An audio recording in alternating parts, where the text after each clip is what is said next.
G'day folks, Scott here. Today I'm reviewing Boar.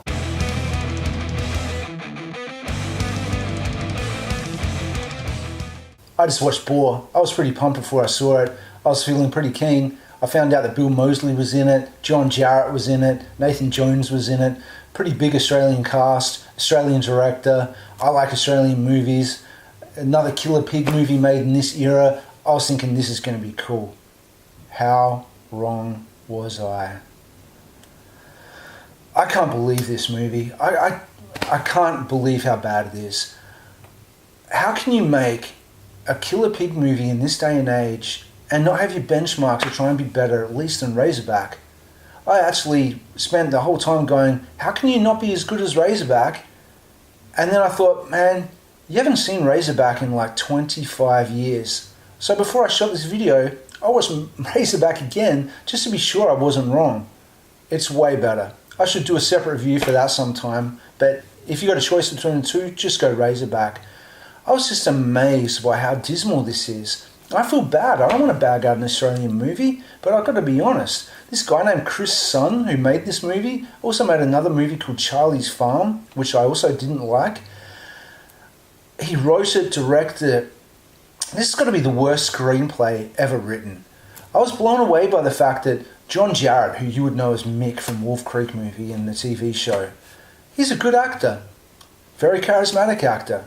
Yet in every single scene he was in this movie, specifically when he was with his best friend in the film, it was the most stilted, undynamic, not flowing dialogue I've ever seen on film. It was like he'd never stepped in front of a camera before. It was so awkward and so ridiculous that I just couldn't believe it. I can't believe how that many people work on a movie and they don't stop and think, this is wrong, we've got to do something about this. It was seriously fucked. On top of that, the pig, the head of it was pretty well done. But he insisted on doing a lot of long shots, wide shots of the pig. And in every single shot, it's got a static body and its feet are just stuck to the ground because it's a big heavy mechanical thing and they couldn't do anything with it. So the only thing that did anything was its head moving around with this static body. Don't shoot its body if you can't do anything with it. It makes it look fake. Then they had deplorable CG for the rest of it.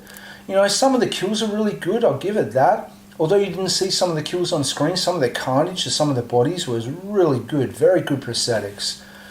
The biggest load of shit in it, by a mile, was this girl gets killed by it.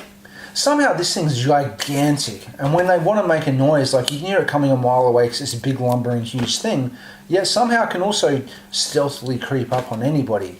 Gets right behind this girl without her knowing, and it rams this giant tusk through the back of her head and out her mouth.